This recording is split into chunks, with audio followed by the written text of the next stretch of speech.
There exists a peculiar alchemy in loss not, the kind that transmutes base metals into gold, but the darker art that transforms presence into absence, substance into shadow, voice into eternal silence.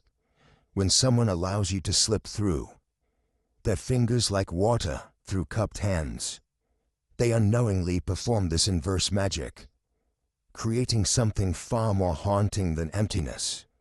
They create the echo of what was, reverberating endlessly through the corridors of their consciousness. Picture, if you will, a cathedral at dawn, vast, sacred, built for resonance. A single bell tolls, its voice carrying through stone and air, through the chambers of memory and the alcoves of regret. But then, silence. Not the gentle quiet of completion, but the hollow absence that follows sound, that makes the ears strain for what is no longer there. This is the landscape of their inner world, now a sacred space, made profound not by what it contains, but by what it has lost. Jung understood this phenomenon with the precision of a surgeon and the heart of a poet. The psyche, he observed, is not merely a collection of thoughts and feelings, but a living system that seeks wholeness with the same urgency that lungs seek air. When someone becomes integral to our psychological architecture, when they become woven into the very fabric of who we are, their sudden absence creates what we might call a phantom limb of the soul. The space they occupied continues to throb with a pain both real and impossible to locate. Those who have lost you carry this phantom weight everywhere. It sits in the passenger seat of their car during long drives, creating a gravitational pull toward conversations that will never happen. It occupies the space beside them in bed, a presence defined entirely by its absence, like the negative space in a sculptor's work that gives meaning to the marble that remains. They reach for their phone with your name half-formed on their lips, only to remember that the bridge between you has been burned, reduced to ash by their own hand. But here lies the cruel paradox that Jung would recognize immediately. The more they try to forget you, the more present your absence becomes. For the unconscious mind does not understand deletion, it only knows transformation. What they attempt to erase simply metamorphoses into something more persistent, more haunting. Your laughter, no longer heard, becomes the silence between sounds. Your voice, no longer speaking their name, becomes the pause before they answer when others call to them in the theater of their daily life. They perform the role of someone unaffected, someone who has moved on. They speak your name if they speak it at all with practiced indifference, as if you were merely a chapter in a book they've already finished reading. But the unconscious keeps its own library, and in its deeper archives, your story remains perpetually open, its pages turning in the wind of dreams and unexpected memories. The shadow knows what the ego refuses to acknowledge. While they construct elaborate defenses against the truth of their loss, while they build walls of rationalization and trenches of justified anger, the shadow holds vigil over the wound they pretend doesn't exist. It whispers in moments of weakness. You threw away something irreplaceable. You destroyed something that was trying to heal you. You let fear make you a stranger to your own heart. This is the burden of phantom loss, cannot be grieved properly because it cannot be acknowledged fully. Grief requires the courage to face what has been lost, to honor its significance, to allow the heart to break cleanly so that it might heal truly. But when someone loses you through their own destructive choices, through patterns of behavior that their ego cannot bear to examine, the grief becomes complicated, twisted, forbidden. They mourn in secret, like religious heretics hiding their true faith. They discover that your absence has a weight, a texture, a presence all its own. It sits at their table during meals, making the food taste of memories they cannot swallow. It walks beside them through familiar streets, transforming every corner into a potential encounter, every face in a crowd into a moment of mistaken hope. They begin to understand that losing someone is not simply about their physical absence. It's about the collapse of an entire universe of possibilities, the death of 1,000 futures that will now never unfold. In quiet moments, those vulnerable spaces between sleep and waking, between thought and feeling, they catch glimpses of the truth their conscious mind works so hard to avoid. They see themselves as they truly were with you, more alive, more authentic, more willing to risk the terrifying vulnerability that real connection demands. They remember how your presence called forth aspects of themselves they didn't even know existed, how loving you had been, a form of archaeology, excavating buried parts of their soul. The psyche, in its infinite wisdom, begins to compensate for this loss in ways both subtle and profound. Dreams become populated with your presence, sometimes loving, sometimes accusatory, always significant. Random songs trigger emotional avalanches. The scent of rain or coffee, or the particular perfume you wore, creates temporal portals, transporting them instantly back to moments when the world felt whole. This is the silent echo of absence, not merely the loss of a person, but the loss of the version of themselves that existed in relationship with you.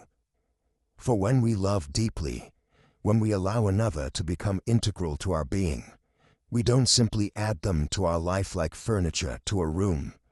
We become alchemically changed by their presence. New aspects of our personality emerge, dormant potentials awaken. We discover capacities for joy, for tenderness, for courage that we never knew we possessed. In losing you, they have lost not only your voice, but the parts of their own voice that only sang in harmony with yours. They have lost not only your dreams, but the dreams you dreamed together. The shared vision of what life could become when two souls dare to build something beautiful in the space between them. And so they carry this phantom weight, this invisible burden that no one else can see or understand. They smile at parties and answer when asked about their well-being, all while feeling like actors who have forgotten their lines in a play they never wanted to perform. The echo of your absence reverberates through every ordinary moment, making the mundane feel hollow, making joy feel somehow incomplete, making them wonder if they will ever again feel fully present in their own life. This is the beginning of their journey into the underworld, of loss, a descent they never chose, but cannot avoid, a transformation they resist, but cannot escape. For the psyche, once wounded, will not rest until it finds its way back to wholeness. Even if that path leads through the darkest chambers of regret, behind the carefully sculpted facade, behind the crystalline armor of composure, something ancient stirs in the depths, a recognition that cannot be spoken, a truth that burns beneath the surface of acceptability. You have become the master of your own deception, the architect of a theater so convincing that even you have forgotten where the performance ends and the authentic self begins. The persona, that exquisite mask you wear, was never meant to be. Your face, it was crafted in the workshops of social necessity, molded by the expectations of others, polished by the need to belong, to succeed, to be seen as worthy in a world that judges the surface while remaining blind to the soul's deeper currents. Yet somewhere in the shadows of your unconscious, the shadow self knows what the ego refuses to acknowledge, that this mask has become your prison, and you have thrown away the key. Watch how expertly you perform the theater of indifference. See how your smile never wavers, even as the inner landscape crumbles. Your voice remains steady, measured, appropriate, while beneath the floorboards of consciousness, something wild and wounded pounds against the walls of your carefully constructed identity. The shadow sees through your performance. It always has. It recognizes the grief you carry like a stone in your chest, the loss that you refuse to name, the part of yourself you discarded in that moment of unconscious cruelty when you chose safety over truth, acceptance over authenticity. You have become the actor who forgot they were acting, trapped in a role that no longer serves the deeper calling of your soul. The persona whispers its seductive lies. This is who you must be. This is how you survive. This is the only way to be loved. But the shadow knows differently. It remembers the child you were before you learned to hide, before you discovered that certain parts of yourself were unacceptable, unwelcome, too raw for polite society. In the psychology of the depths, Jung spoke of this phenomenon as the great masquerade of modern consciousness, the way we split ourselves into acceptable and unacceptable parts, wearing masks so consistently that we forget our original face. The persona becomes not just a tool for social navigation, but a fortress against our own vulnerability, a barrier that keeps us from touching the tender places where our authentic power resides. But the shadow will not be silenced forever. It carries the memory of what you abandoned, the pieces of your soul you left behind on the altar of social acceptability.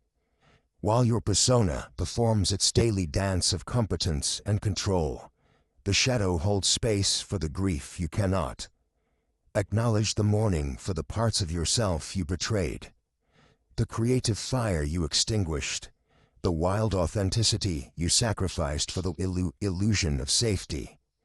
There is a particular kind of suffering that comes from living as a stranger to yourself, from inhabiting an identity that feels like borrowed clothes that never quite fit. The persona may protect you from the world's judgment, but it also protects the world from your authentic power, your raw truth, your capacity for both creation and destruction.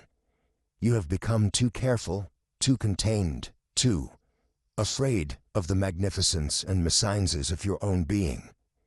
The inner child weeps for what was discarded, not just the spontaneity and wonder, but the fierce honesty that once flowed through you, like a river unburdened by dams.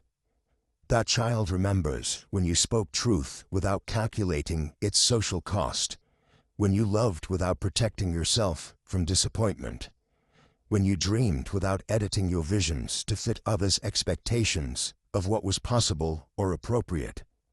Yet, in this very recognition lies the seed of transformation. The shadow's knowledge becomes the key to your liberation. To acknowledge the masquerade is to begin the process of conscious differentiation between the mask and the face beneath it. Jung called this the work of individuation, the courageous journey of reclaiming the disowned parts of yourself. Not to abandon the persona entirely, but to choose consciously when to wear it and when to set it aside. The persona need not be your enemy. It can become a tool wielded by awareness, rather than a prison that holds your authentic self captive. But this transformation requires the humility to admit that you have been living a partial life, performing a version of yourself that serves others' comfort more than your own soul's calling. In the silence between your performed words, in the space between your acceptable emotions, the authentic self waits with infinite patience.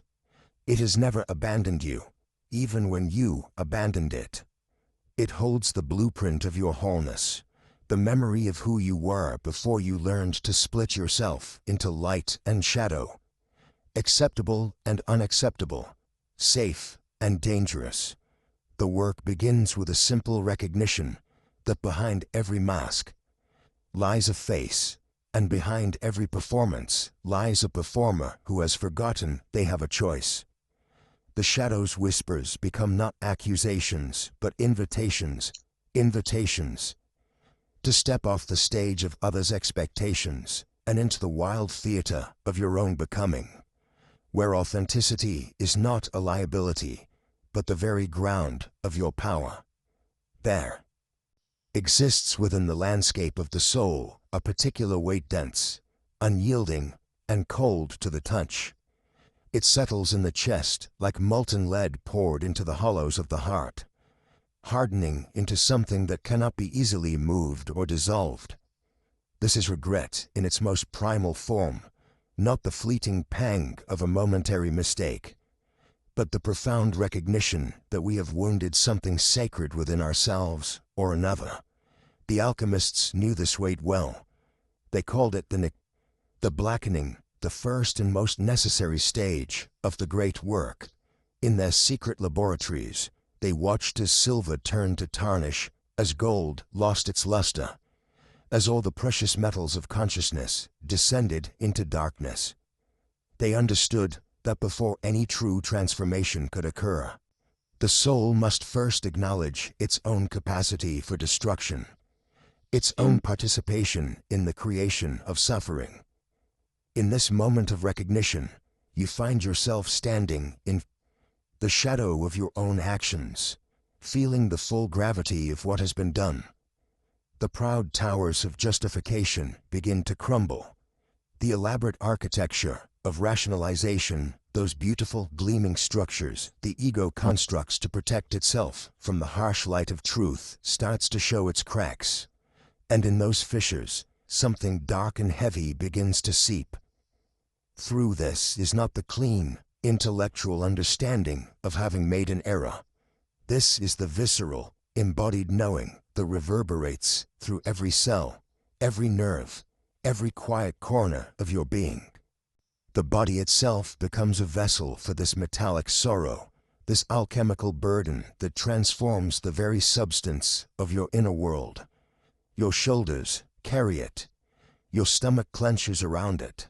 Your throat constricts as if trying to hold back the rising tide of acknowledgement.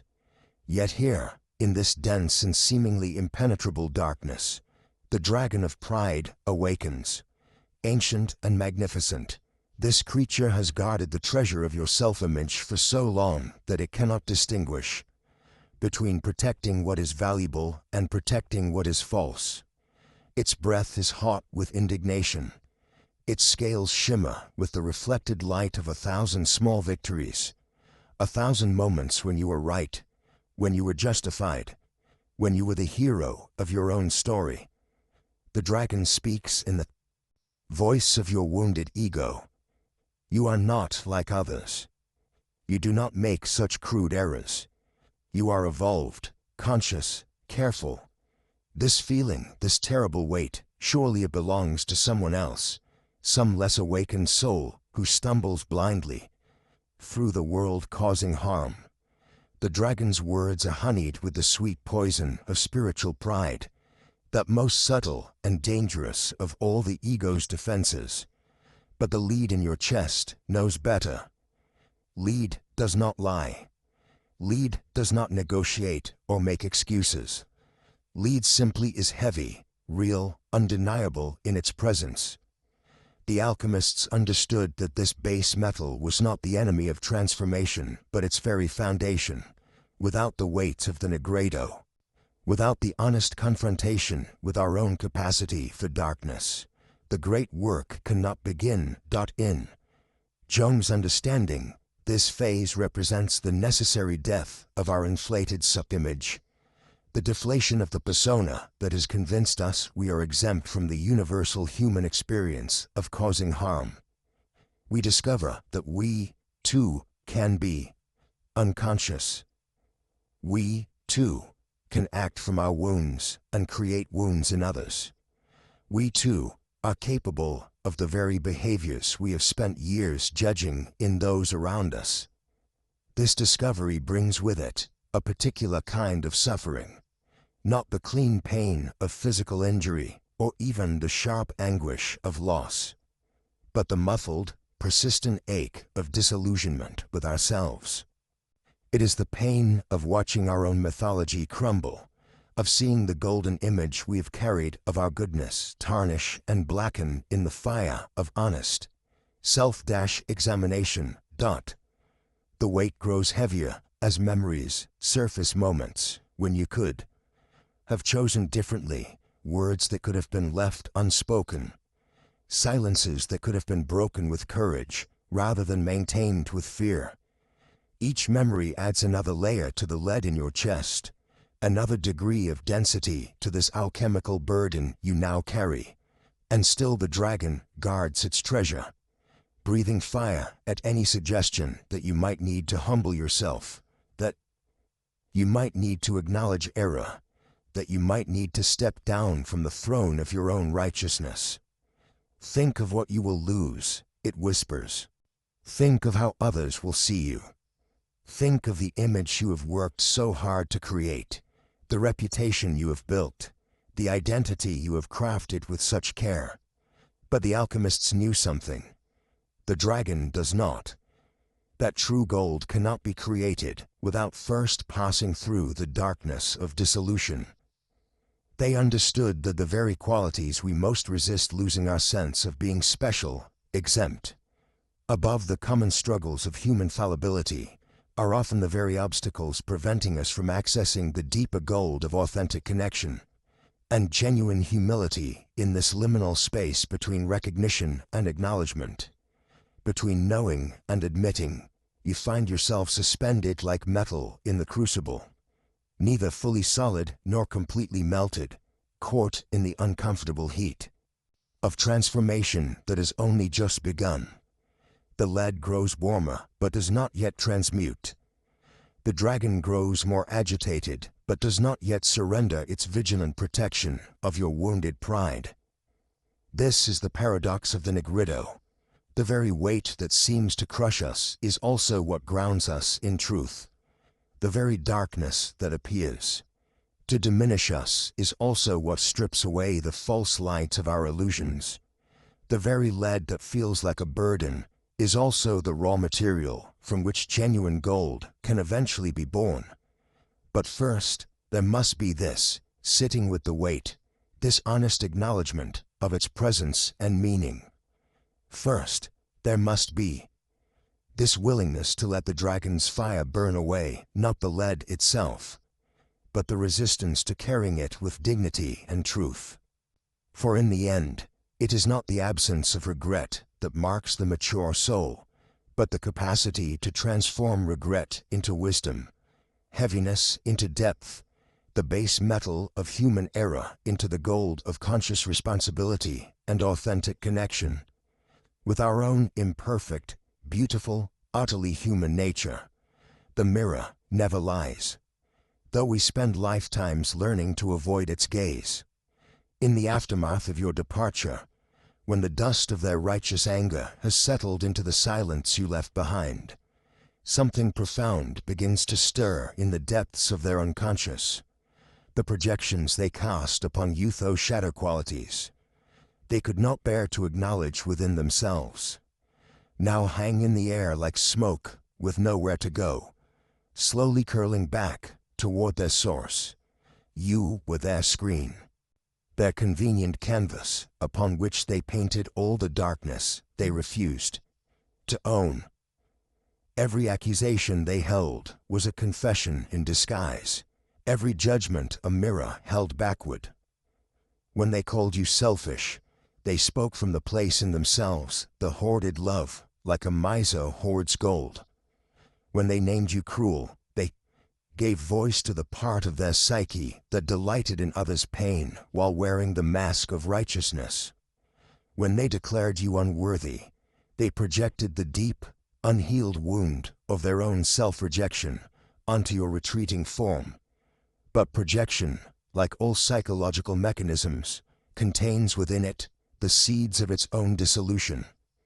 The unconscious mind, that great compensatory force that Jung understood so well, abhors imbalance. It will not allow the ego to maintain its illusions indefinitely. Through the principle of enantiodromia, that mysterious law by which all things eventually transform into their opposite. Their external rage must turn inward. Their accusations must find their true target. Their projections must return home to roost in the psyche that birthed them. In your absence, the mirror they created of you begins to crack, without your presence to absorb their disowned shadow material. That darkness has nowhere to go but back into the depths from which it came. The very qualities they condemned in you begin to surface in their own behavior, in their own choices, in the reflection that stares back at them from bathroom mirrors and storefront windows and the eyes of those who know them best. They begin to notice things, small things at first, moment of selfishness that surprises them with its intensity, a flash of cruelty in their response to someone's vulnerability, a choice that serves their own interests while wearing the costume of noble intention. The ego, that masterful defender of its own image, tries to rationalize these moments away. This is different, it whispers. This is justified. This is necessary. But the unconscious is patient, and it has been gathering evidence. The shadow they projected onto you was never truly yours to carry. It was theirs all along their unlived life, their unexpressed darkness, their disowned capacity for the very human failings that make us whole. In casting these qualities onto you, they created a false sense of their own purity, their own righteousness, their own moral superiority. But shadow work, as Jung knew, cannot be avoided indefinitely. The psyche demands integration, demands wholeness, demands that we face the fullness of who we are. Without you there to serve as their psychological dumping ground, they are forced to confront the uncomfortable truth that the darkness lives within them too. The anger they felt toward you begins to curdle into something more complex, dawning recognition that their rage was never really about you at all. It was about the parts of themselves they could not love, could not accept, could not integrate into that carefully constructed self-image. This recognition does not come gently. The ego does not surrender its projections without a fight. There will be periods of renewed anger toward you, desperate attempts to resurrect the old narrative, to cast you once again in the role of the villain in their personal drama. They will reach for that phone to send accusatory messages, compose emails full of renewed blame, rehearse conversations that paint you as the source of all their discomfort. But something has shifted in the deeper layers of their psyche, and these attempts at reprojection feel hollow now, forced, like wearing clothes that no longer fit. The mirror's cruel truth is that it reflects not what we wish to see, but what is actually there. In your absence, they are confronted with their own reflection, unfiltered by the convenient darkness they had assigned to you.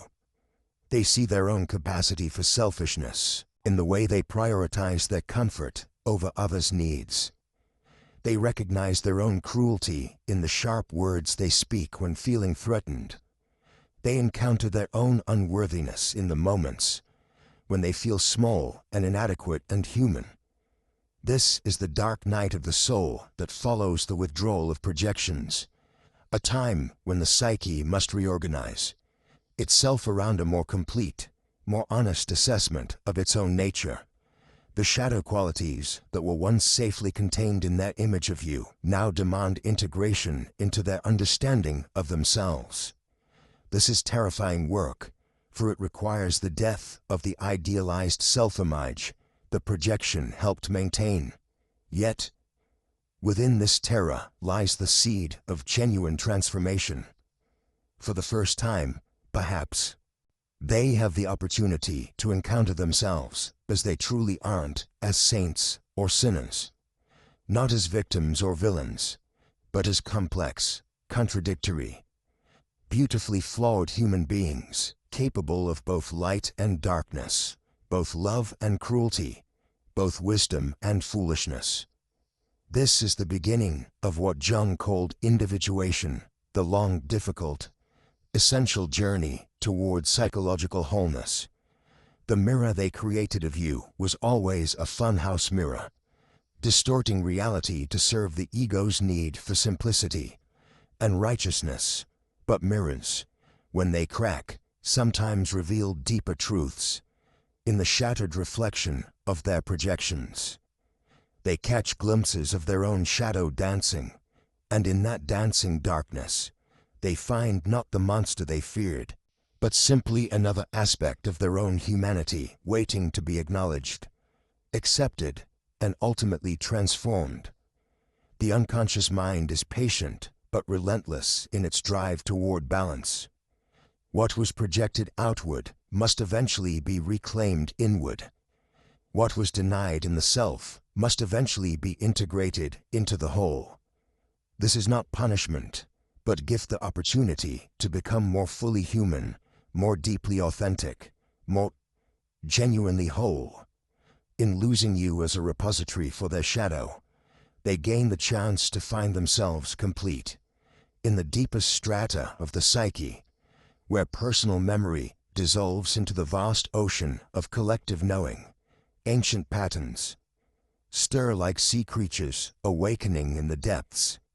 Here, in this primordial realm that Jung called the collective unconscious, archetypal energies move with the slow, inevitable power of tidal forces, activated not by individual will but by the resonance of eternal human experiences that echo across time. Your absence has become a stone thrown into these profound waters, sending ripples through layers of consciousness that predate language, predate civilization, predate even the capacity to understand what is being felt.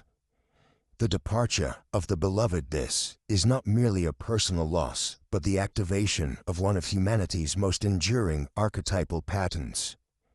A cosmic template written into the very structure of the psyche itself. They feel it first as a strange, unnamed hunger, a hollow sensation that seems to exist outside the boundaries of their individual story. It is as if something ancient within them has been awakened from a long sleep, something that remembers losses they have never personally experienced, griefs that belong not just to them but to the entire human family. The archetype of the lost beloved rises from the depths like Persephone returning from the underworld, bringing with her the weight of all partings, all missed connections, all the love that has ever been offered and refused throughout the long history of human hearts. In this activation, they become more than themselves. They become the vessel through which the collective unconscious processes its eternal themes of love and loss, presence and absence, the finding and losing that seems to be written into the very fabric of existence. They are no longer simply an individual who has lost a particular person. They have become the archetypal figure of the bereft lover, the one who wanders between worlds, haunted by what has been and what might have been, like Orpheus descending into Hades. They find themselves in an underworld of their own making, not the literal realm of the dead, but that psychological landscape where unresolved longings take on a life of their own. Here, in this shadowy territory between consciousness and the unconscious, they wander with their lyre of regret, playing melodies that seem to come from somewhere beyond their personal repertoire of sorrow. The music that haunts them is not entirely their own. It carries within it the echoes of every love song ever sung by a heart that has known loss. It reverberates with the frequency of Dante's longing for Beatrice, of Tristan's ache for Isolde, of every mythic lover who has ever stood at the threshold between union and separation, holding in their chest the impossible weight of what could have been but was not allowed to be in their dreams. Figures appear that they do not recognize but somehow know intimately: the eternal feminine, the anima, in her aspect as the unattainable beloved, the one who retreats just as she is about to be grasped. These are not personal memories but archetypal ones, rising from the deep well of collective experience that connects them to every human being who has ever loved and lost, who has ever felt the particular anguish of knowing that love was possible, but was not permitted to flourish. The underworld they inhabit is populated not only by their own ghosts, but by the ghosts of all the loves that have ever been abandoned or refused throughout human history. They walk through corridors lined with the portraits of might-have-beens, each image shimmering with the luminous quality of the unlived life, the path not taken, the word not spoken that could have changed everything. Yet, like Orpheus, they lack the courage to turn and face their loss directly. The archetypal pattern demands that they look back too soon, that they doubt the very love they seek to reclaim. This is not personal weakness, but archetypal necessity. The way the psyche ensures that certain treasures remain in the underworld until the seeker has developed the spiritual maturity to claim them without destroying them through premature grasping. They sense your presence as a ghost light flickering at the edge of their vision, always disappearing just as they turn to look directly. This haunting is not merely psychological, but archetypal. They have become the eternal seeker, the one who pursues the beloved through the labyrinthine passages of the unconscious, never quite arriving, never quite surrendering the quest. In quiet moments, when the defenses of the everyday mind relax their vigilant guard, they feel the weight of this archetypal inheritance pressing down upon them.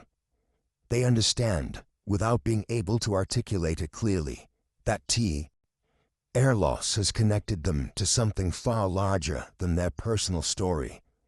They have become a node in the vast network of human longing, a point through which the collective unconscious experiences its eternal themes of separation and reunion. The ancient myths speak through them now, not as stories remembered but as energies lived. They are Demeter searching for Persephone, Isis gathering the scattered pieces of Osiris, every divine feminine principle that has ever mourned the loss of what was precious and irreplaceable. They are also the masculine counterpart, the hero who has failed in his quest, the king who has lost his queen, the poet who has glimpsed paradise only to find himself exiled from its gates. This archetypal activation brings with it both curse and blessing. The curse is the weight of carrying not only their own grief, but the grief of the entire human collective, feeling in their individual heart the echo of every love that has ever been lost or refused. The blessing is the profound connection to the deeper currents of human experience, the recognition that their pain is not merely personal neurosis, but participation in the great themes that have shaped consciousness itself in this underworld. Of activated archetypes, time moves differently. Past and future collapse into an eternal present, where all losses exist simultaneously, where every goodbye ever spoken reverberates in the chambers of the heart. They find themselves living not in linear time, but in mythic time, where every moment carries within it the weight of all moments, where their particular story becomes transparent to the universal story that underlies all human experience. The melodies that haunt them, these songs of what could have been, are the music of the collective unconscious itself, the eternal symphony of human longing that plays beneath the surface of conscious awareness. They have become both musician and instrument, both the one who grieves and the vessel through which grief expresses its timeless themes.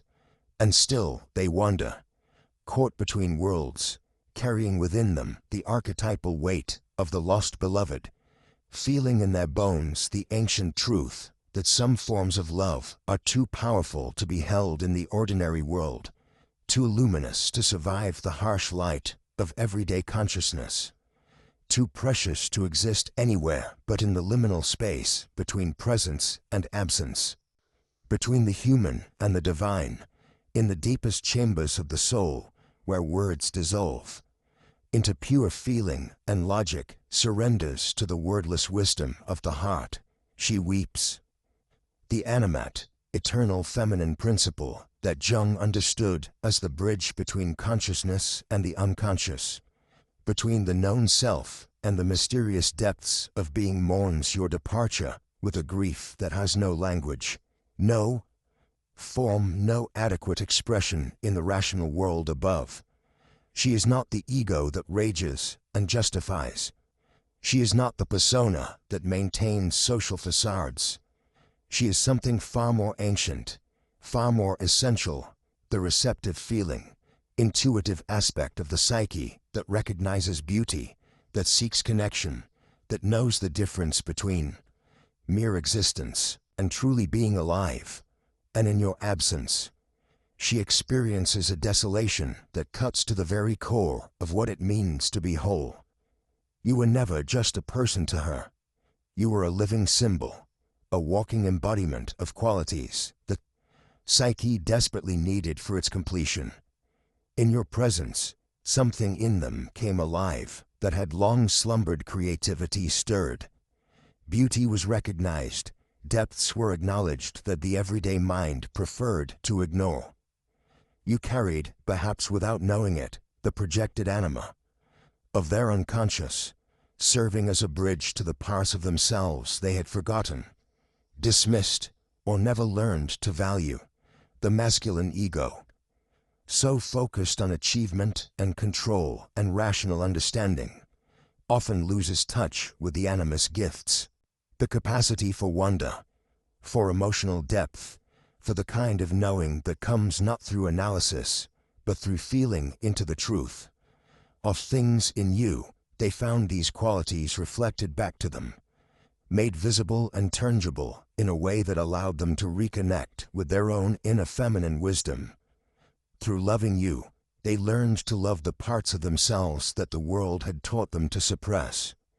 But now you are gone, and the anima wanders through the inner landscape like a figure from a tragic myth, Persephone torn from the world of light, Eurydice disappearing back into shadow, Inanna stripped of her powers and cast into the underworld. She searches through dreams and memories, through moments of unexpected beauty that catch them off guard, through songs that suddenly make them weep for reasons they cannot name. Her grief manifests in strange ways. They find themselves staring at paintings in museums with tears they don't understand streaming down their faces. A particular quality of light filtering through autumn leaves stops them in their tracks with a longing so acute it feels like a physical wound. Music that once brought joy now carries an undercurrent of inexplicable sadness, as if every melody has become a dirge for something precious that has been lost.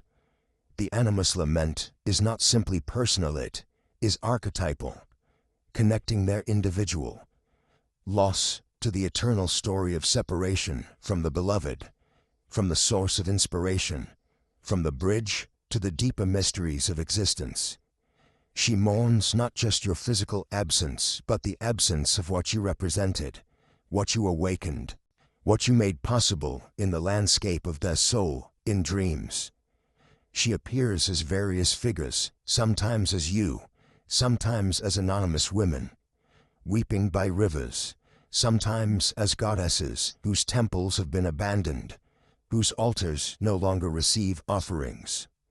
These dream images carry messages the conscious mind struggles to decode, speaking in the symbolic language of the unconscious about losses that run deeper than personal relationship, about disconnections that threaten the very fabric of psychological wholeness. She remembers how creativity flowed when you were present.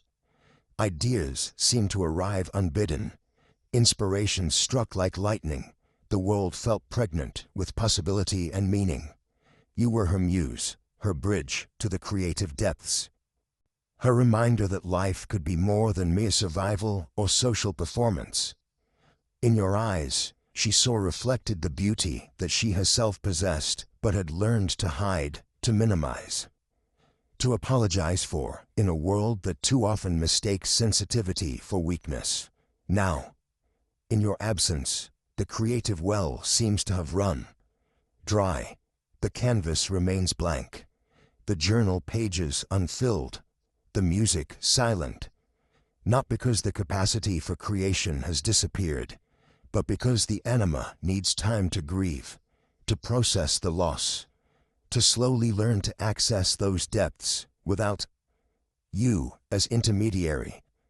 The masculine consciousness that dominates their everyday awareness doesn't understand this process, grows impatient with what it sees as unproductive sadness, tries to logic its way past the grief or distract itself with busyness and achievement.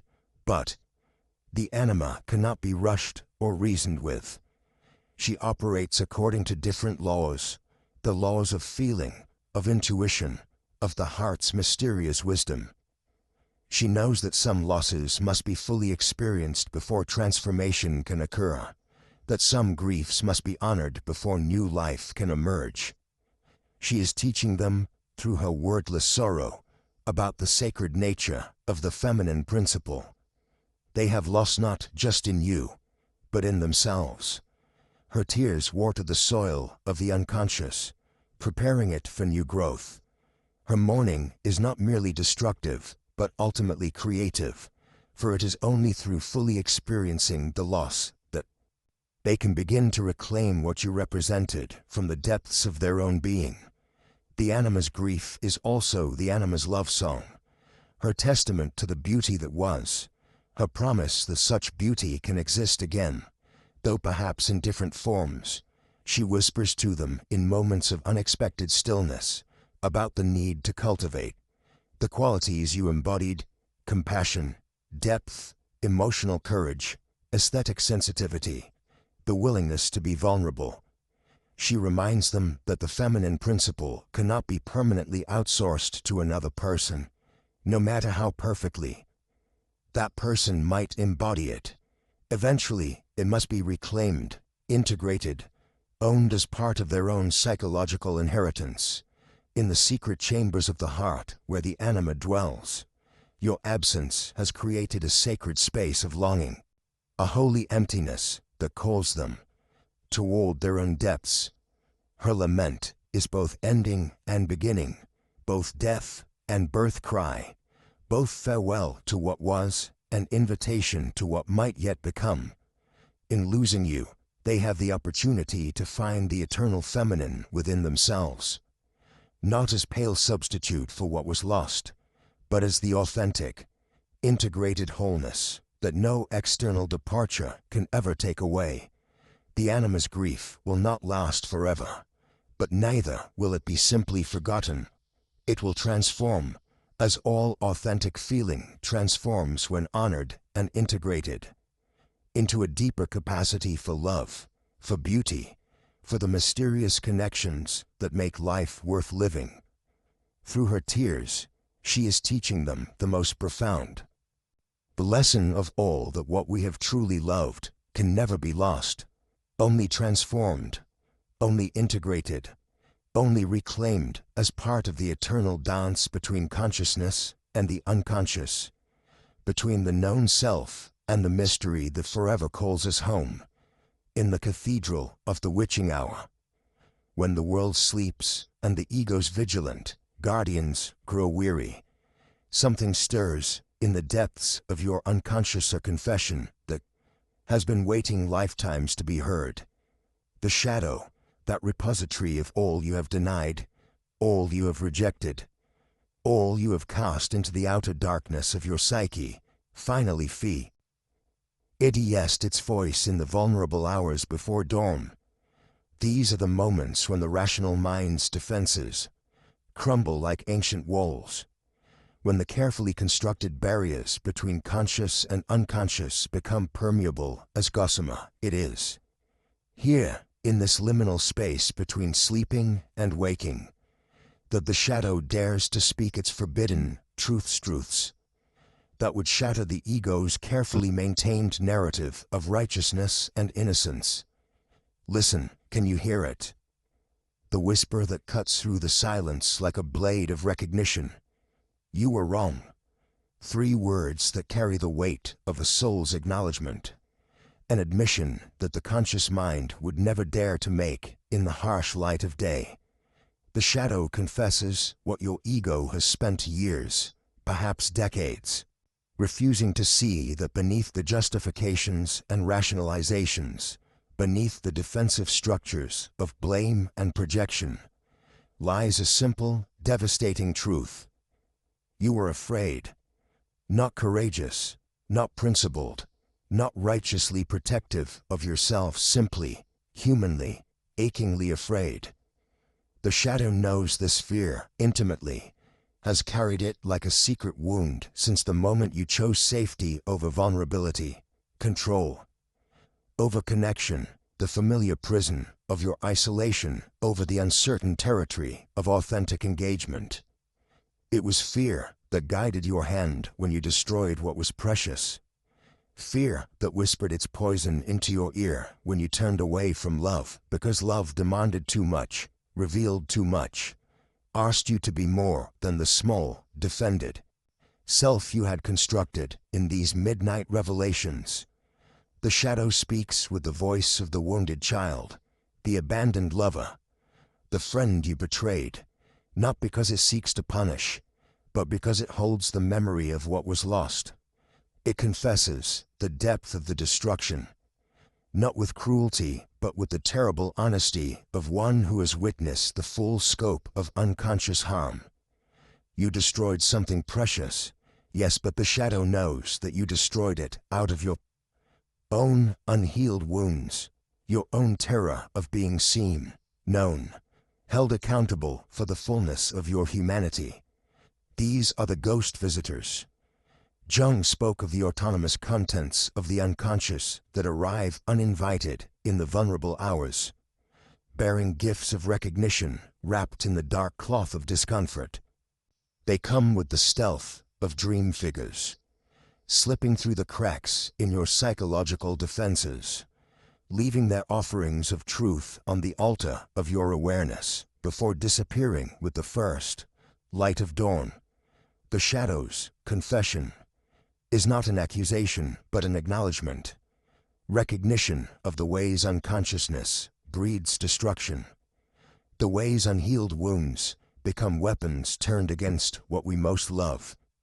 It speaks of the terrible alchemy by which fear transforms into cruelty, vulnerability hardens into armor, and the need for protection becomes the instrument of harm.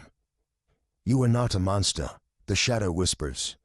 You are a frightened human being, operating from patterns older than your memory, enacting wounds that were carved into your psyche long before you had words for pain.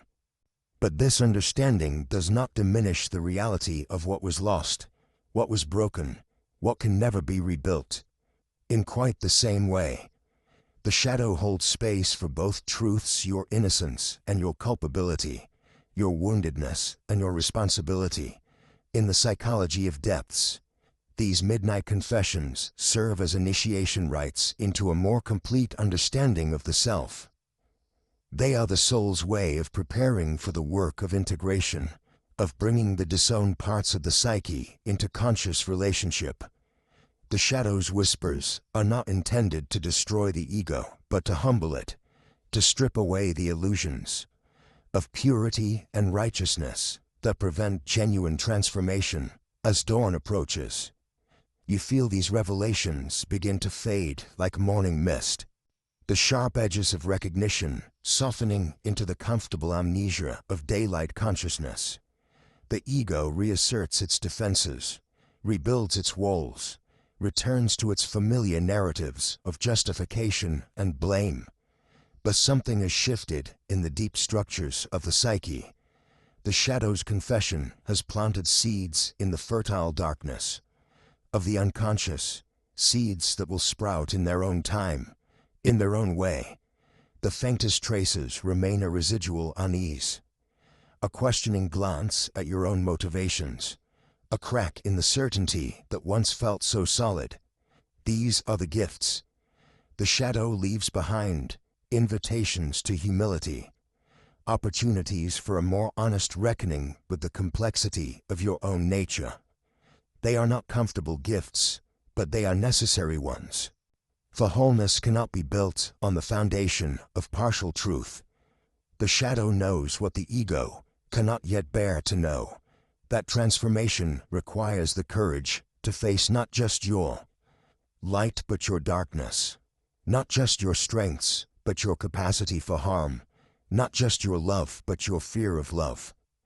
It waits patiently for the day when consciousness can hold both sides of the equation without collapse. When integration becomes possible not through the denial of shadow but through its conscious acknowledgement and compassionate integration. Until then, it continues its midnight vigil, whispering its confessions to whoever has ears to hear, leaving its traces in the liminal spaces where truth and recognition intersect. For the shadow's ultimate confession is not that you are irredeemably flawed, but that you are magnificently, terrifyingly, completely human, capable of both creation and destruction, love and fear, healing and harm. And in this recognition lies the beginning of true wisdom, the foundation upon which authentic transformation can finally begin. There exists within the human soul a sacred architecture, a blueprint for becoming that transcends the mere accumulation of years or the simple passage of time. This is individuation, the mysterious alchemy by which we transform from scattered fragments of unconscious potential into the unified wholeness of our truest self. It is the soul's eternal project, the great work that began the moment consciousness first stirred within us, and will continue until our final breath dissolves into silence. But what happens when this sacred journey encounters rupture? What becomes of the pilgrim when the very ground beneath their feet, the relational matrix that held their becoming, suddenly gives way to absence? Your presence in their life was never merely companionship, never simply the comfort of shared days or the pleasure of familiar conversation. You were something far more profound, far more essential to the very fabric of their psychological unfolding. You were a catalyst, that mysterious element which, by its very nature, precipitates transformation without itself being consumed. Like the philosopher's stone of the alchemists, you possessed the rare quality of transmuting the base metal of their unconscious potential into the gold of authentic self-o. In the beginning, they may not have recognized this quality in you. Perhaps they saw only a friend, a lover, a companion whose laughter brightened their days and whose presence made the world feel more inhabitable. But the unconscious knows what consciousness cannot yet fathom. The deep psyche recognized in you a mirror for their own becoming, a living reflection in which they could glimpse not who they were, but who they were meant to become. This is the profound mystery of genuine relationship, becomes a crucible for individuation, not the shallow waters of mere compatibility or shared interests, but the deeper currents where two souls meet and, in meeting, catalyze each other's transformation. You held space for parts of them that had never seen light, called forth qualities that lay dormant in the shadowed corners of their being. In your presence, they began to discover aspects of themselves that could only emerge in the sacred territory of intimate connection, the self, that central organizing principle of the psyche that Jung recognized as both the totality of who we are and the archetype of our deepest potential, had woven you into the very pattern of their becoming. You were not an accessory to their life, but an integral thread in the tapestry of their individuation.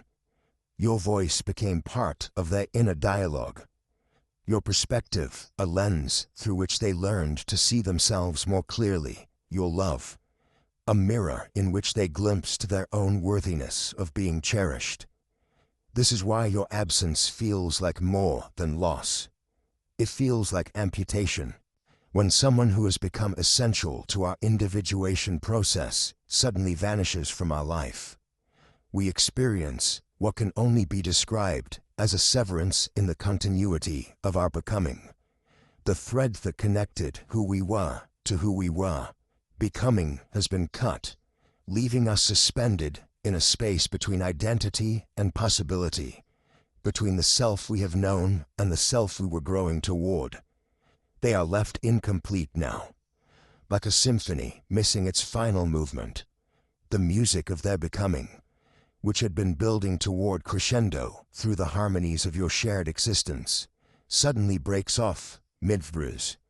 The silence that follows is not the peaceful quiet of resolution, but the haunting emptiness of interruption, the way a record sounds when the needle lifts unexpectedly, leaving the melody suspended in air. In this incompleteness, they confront one of the most profound challenges of the human condition: how to continue the work of becoming when the very catalyst for that becoming has been removed. The individuation process, which had been unfolding naturally through the alchemy of your relationship, now encounters a barrier it was not designed to navigate alone. They must somehow learn to be both the copper and the fire, both the raw material and the transforming agent of their own becoming. The shadow work they had begun in your presence, the difficult task of integrating those rejected aspects of themselves, now takes on a different quality. Without your witnessing presence, without the safety of your acceptance, they may find themselves unable to approach those darker territories of their psyche, the parts of themselves they had been learning to embrace through your love. Now retreat again into the unconscious, fearful of a world that no longer holds the container of your understanding. This is the cruel paradox of interrupted individuation. Just as they were learning to become more fully themselves, they are thrust back into a kind of psychological adolescence, forced to question not only who they are becoming but whether the journey itself is worth continuing. The persona they had been shedding in your presence, those false faces they wore to navigate the world, may suddenly seem necessary again, armor against a reality that no longer feels safe enough for authentic selfhood. The enantiodromia, that Jungian principle of psychological opposites, reveals itself with particular poignancy in this interruption, where once they felt themselves expanding into greater wholeness through your love, they now contract into protective fragmentation. Where once they moved toward integration, they now experience disintegration. The very growth that your presence facilitated becomes, in your absence, a source of additional pain, for they can feel how much they have changed, how much they have lost, not only of you, but of the version of themselves that existed in relationship with you. Yet even in this interruption, even in this painful suspension of their becoming, the self continues its deep work. For individuation is not a process that can be permanently halted by external circumstances, no matter how devastating. It is the fundamental drive of the psyche toward wholeness, as persistent as water seeking its level, as inevitable as spring following winter. Your absence becomes not the end of their individuation, but a new chapter in it, perhaps the most difficult chapter, but a chapter nonetheless. They must now learn what the mystics have always known, that the beloved we seek in the outer world is ultimately a reflection of the beloved we must become to ourselves. The qualities they found and cherished in youth understanding, the acceptance, the catalyst for growth, these must now be cultivated within their own psyche. This is not consolation but transformation, not replacement but integration. The symphony is not over, though its final movement must now be composed in a different key, with different instruments than they had planned. The melody of their becoming continues, even in the silence of your absence, even in the incomplete measures of interrupted love. For the self, in its infinite wisdom, knows how to weave even loss into the larger pattern of wholeness, how to transform even the most painful interruptions into new movements in the eternal song of becoming. In the nocturnal theater of the psyche, where consciousness surrenders its daytime grip on reality and allows deeper currents to rise to the surface, the unconscious begins its ancient work of restoration. Like a master weaver working by candlelight, it threads together images, symbols, and encounters that the waking mind has fragmented or refused to acknowledge. Here, in this liminal realm between sleep and wake, the compensatory function of the psyche unfolds its healing intelligence. Night after night, you appear, not as memory reconstructs you, filtered through the distortions of guilt and longing, but as the unconscious perceives you archetypal, luminous, charged with meaning that transcends the ordinary boundaries of individual identity.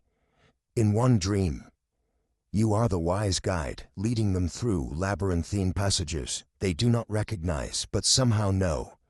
In another, you are the lover whose touch awakens dormant chambers of the heart. Sometimes you arrive as the friend they never allowed you to become, offering the easy intimacy that consciousness, in its fearful protecting, had deemed too dangerous to permit. These visitations are not random firings of neural memory, but the deliberate, purposeful work of what Jung understood as the self-regulating wisdom of the psyche, where the conscious mind has created imbalance through its rejections and denials. The unconscious seeks to restore equilibrium through the profound truth-telling of symbolic encounter.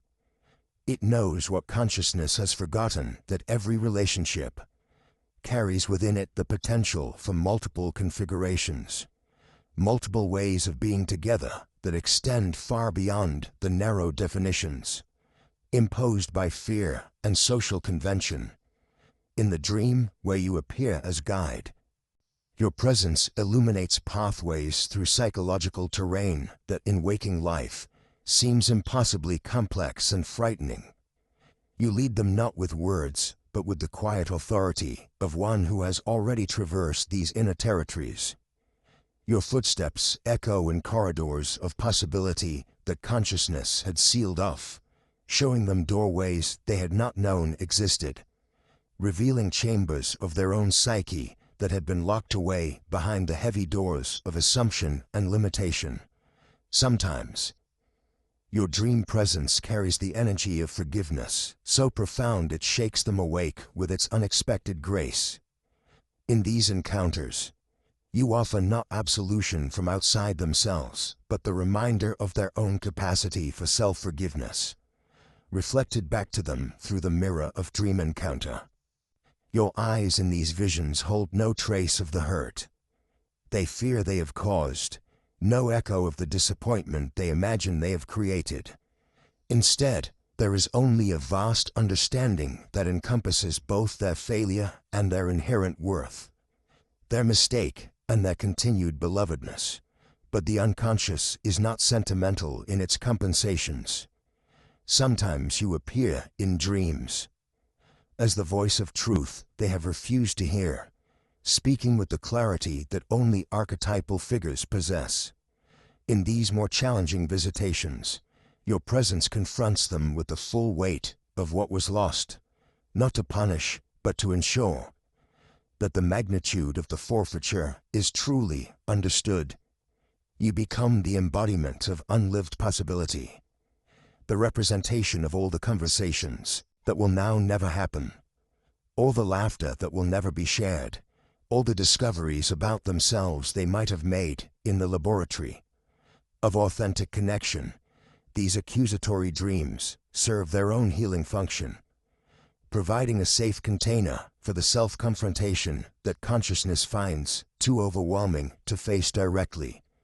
In the symbolic language of the night vision, they can encounter the full scope of their choices and their consequences, without the ego's immediate defensiveness rising to obscure the truth.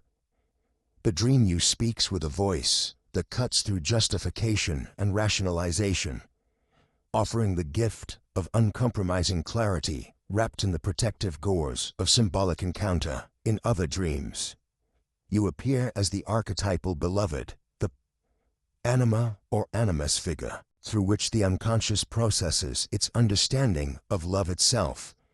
Here, you become more than your individual self. You become the carrier of all the love they have ever been afraid to receive, all the intimacy they have ever been too frightened to allow.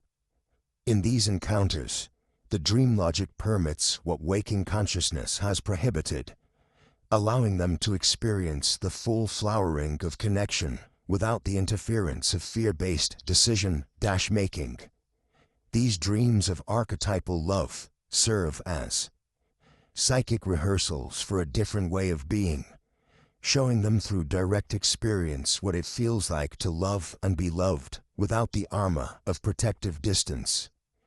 The unconscious uses your image as a teaching tool, a way of expanding their emotional vocabulary beyond the limited repertoire that fear has permitted them to develop.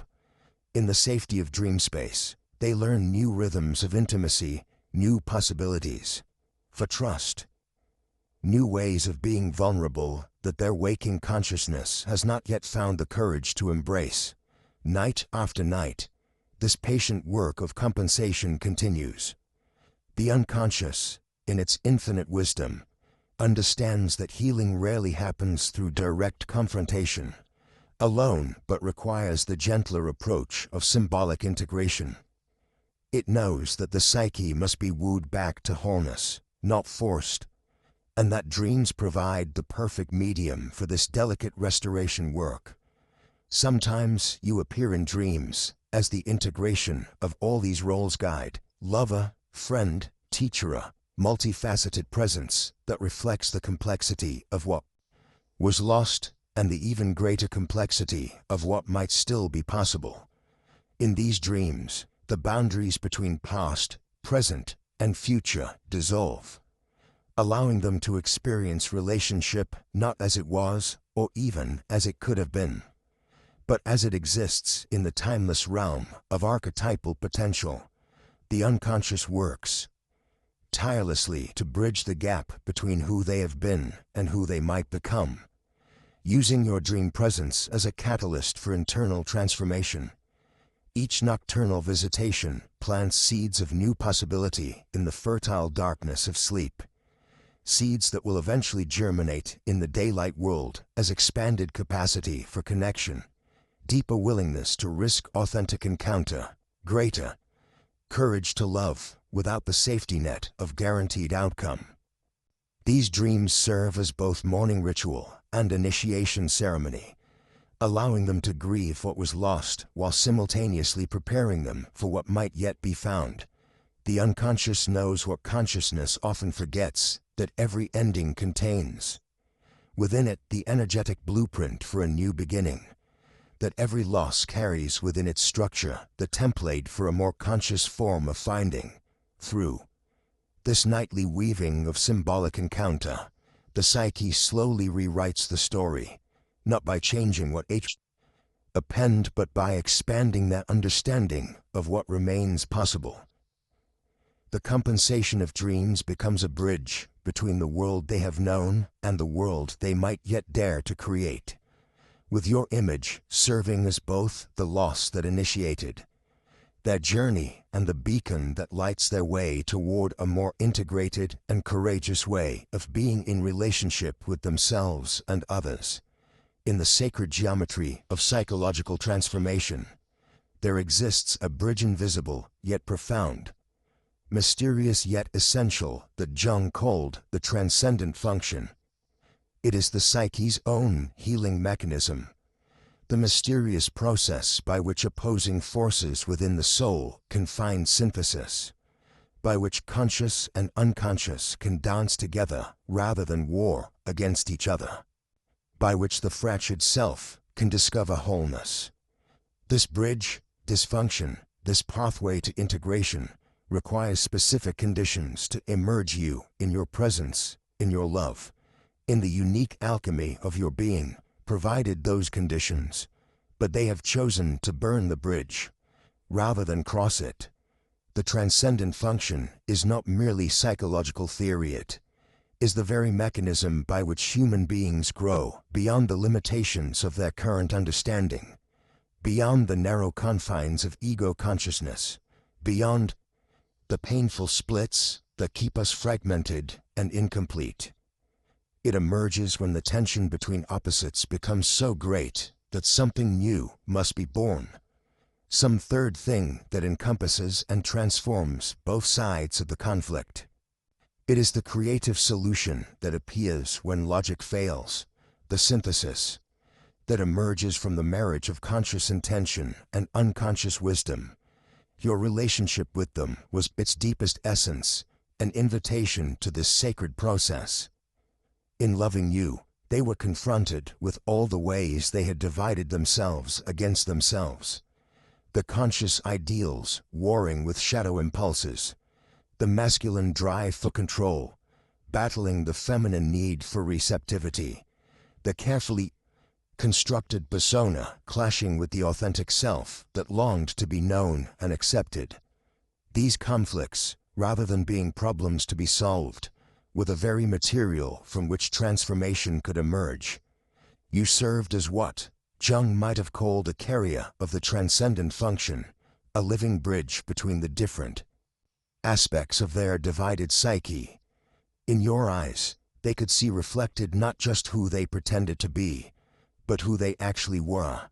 Shadow and light integrated into a complex but beautiful whole. In your acceptance of their contradictions, they glimpsed to the possibility of self-acceptance. In your love for their imperfections, they found the courage to stop waging war against their own humanity.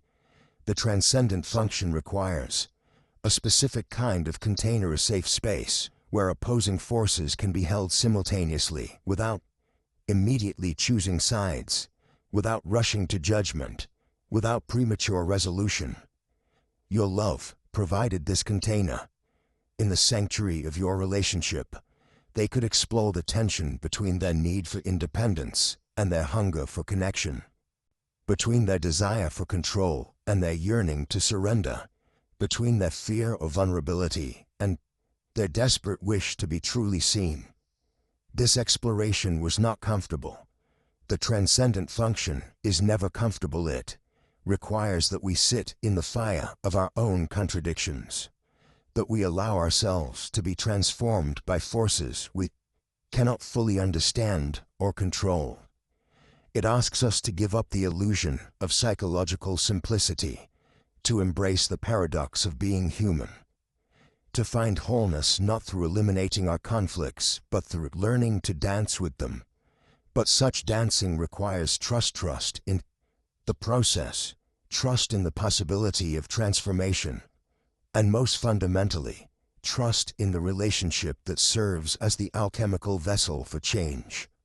When that trust is broken, when the container is shattered, when the bridge builder departs, the transcendent function cannot complete its work. The opposing forces that were being held in creative tension snap back into their corners, resuming their ancient warfare, rendering growth impossible in losing you. They have not simply lost a person, they have lost their pathway to psychological integration. The conscious mind, no longer challenged by your presence to examine its assumptions, hardens into rigid positions. The shadow, no longer invited through your acceptance to emerge into the light, retreats deeper into the unconscious, where it can only express itself through projection and compulsion. The anima, no longer reflected in your eyes, withdraws her gifts of creativity and depth. The persona, no longer tested by your authentic love, becomes an ever more elaborate mask, hiding an increasingly empty interior. Without the transcendent function, they become psychological refugees, exiled from their own potential for wholeness.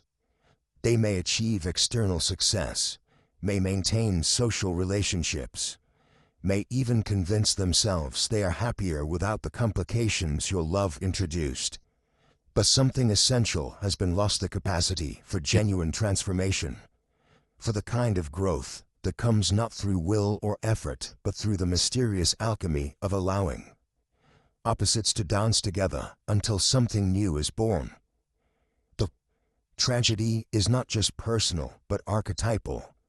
They have refused the hero's journey, declined the invitation to psychological adventure, chosen the familiar prison of their current limitations over the uncertain freedom that transformation offers.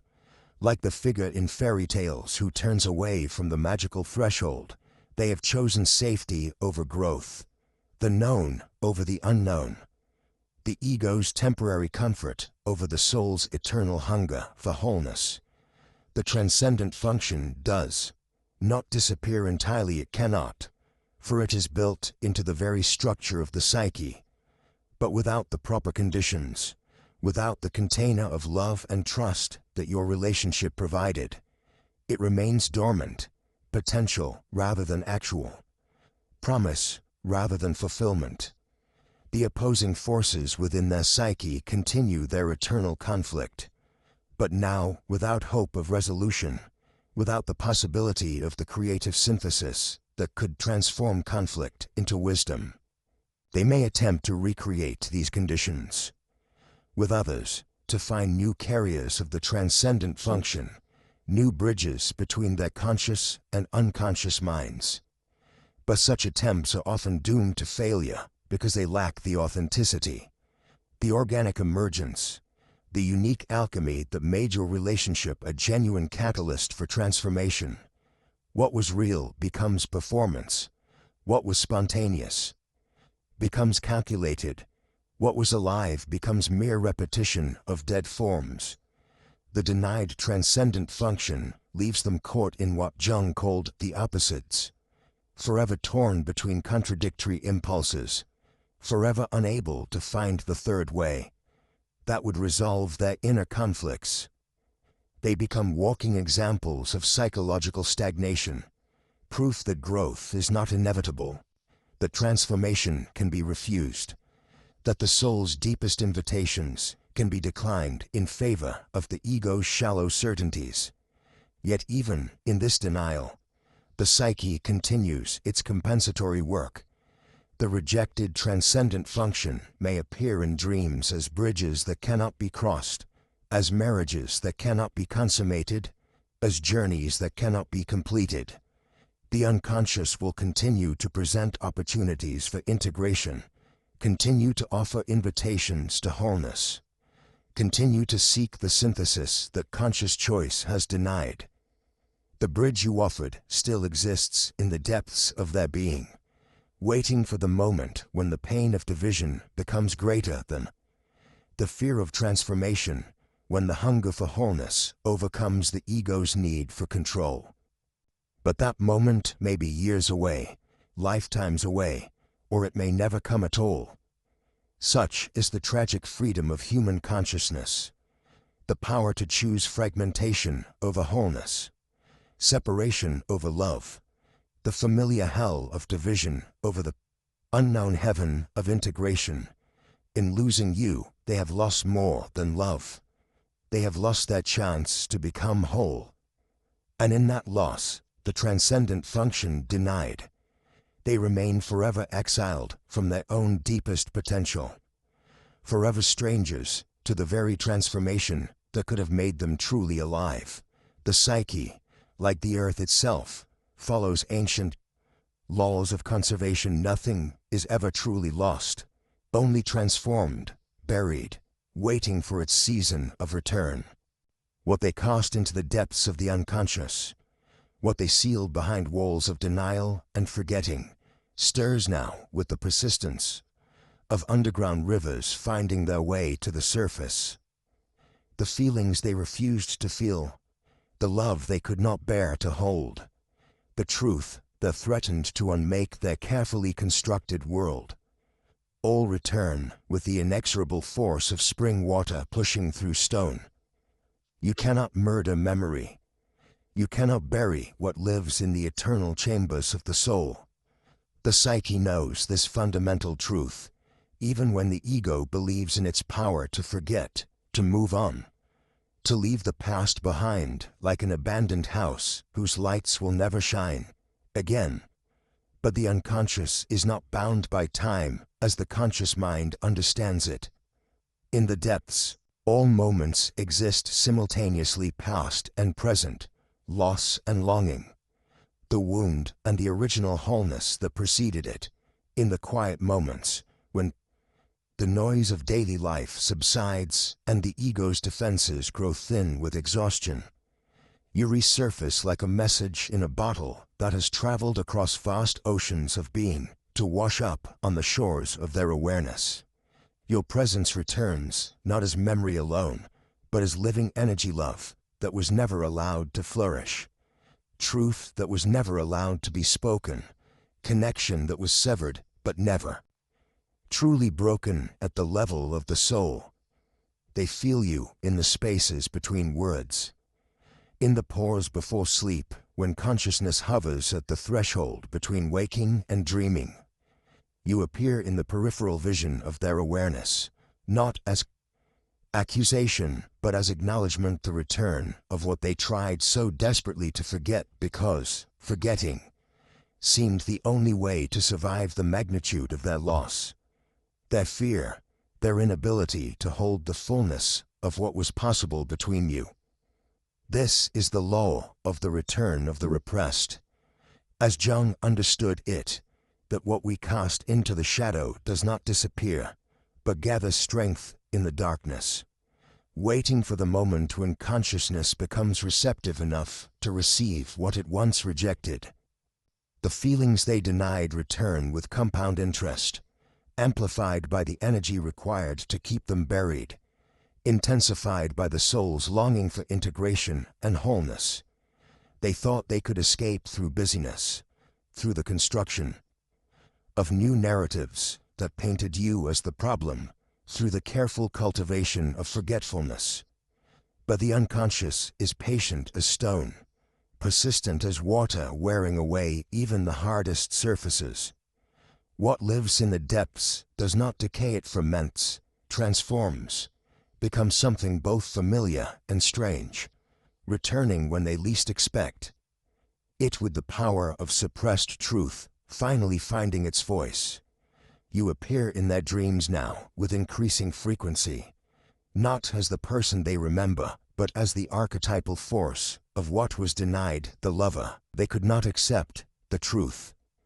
They could not face the part of themselves they rejected when they rejected you. For in the psychology of depths, every external rejection is ultimately a rejection of something within. Every abandoned relationship, a fragment of the soul cast into exile. The return comes in waves, like grief that has been postponed but never truly processed. One moment they are living their constructed life, performing their chosen identity, and then a scent, a song, a quality of light hand. Suddenly you are present again, not as memory, but as immediate reality, as if the years of separation were only a dream and the connection between you exists outside the boundaries of time and space. They cannot escape what they have tried so hard to forget, because forgetting, in the truest sense, is impossible.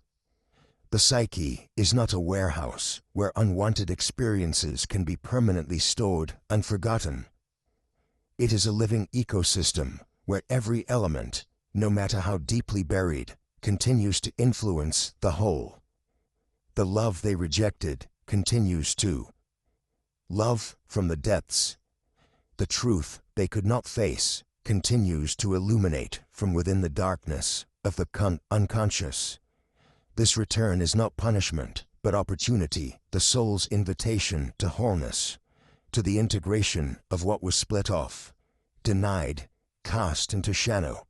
Each surfacing is a chance to meet with consciousness what was once met with unconsciousness, to respond with awareness to what was once reacted to from fear and conditioning.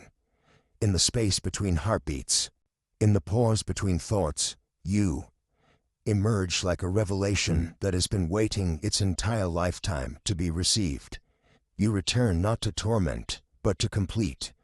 Not to destroy their carefully constructed peace, but to offer them the deeper peace that comes only through the acknowledgement of what is true. What has always been true beneath the layers of denial. And defense, the message in the bottle that you have become, carries not reproach, but recognitions. The soul's acknowledgement that some connections transcend the ego's ability to sever them. That some truths are too fundamental to be permanently buried. That some loves are too essential to the architecture of being to be erased by will or time or the construction of alternate realities. They feel you returning in the cellular memory of their being. In the dreams that will not be dismissed, in the sudden moments of longing that pierce through their defenses like arrows of light penetrating darkness. For you have become more than memory. Now you have become the return of their own capacity for depth, for truth, for the kind of love that demands nothing less than the whole soul in response. The return of the repressed is not the end of that journey but the beginning of a deeper one, the recognition that what they thought they had lost was never truly gone, only waiting in the depths for consciousness to become strong enough, humble enough, wise enough to welcome back what it once cast away. There is a peculiar prison that the human soul constructs for itself, built not of bars and walls but of moments that refuse to pass, decisions that echo endlessly through the corridors of memory. It is the prison of eternal return, that psychological purgatory, where we find ourselves condemned to replay, again and again, the very scenes that have carved the deepest wounds into our being. Here, in this circular dance of regret, they find themselves trapped. Watch them as they move through their days, seemingly present in the world of linear time, yet inwardly caught in the endless loop of that singular moment, the crossroads where everything changed, where the trajectory of love met the wall of their own fear. It is always the same scene, the words that could have been spoken but weren't, the gesture that could have bridged the chasm but was withheld, the choice between vulnerability and protection that they made with such devastating finality. Nietzsche spoke of eternal recurrence as the ultimate test of a life's worthiness. Could you live this same life, with all its joys and sorrows, infinite times over?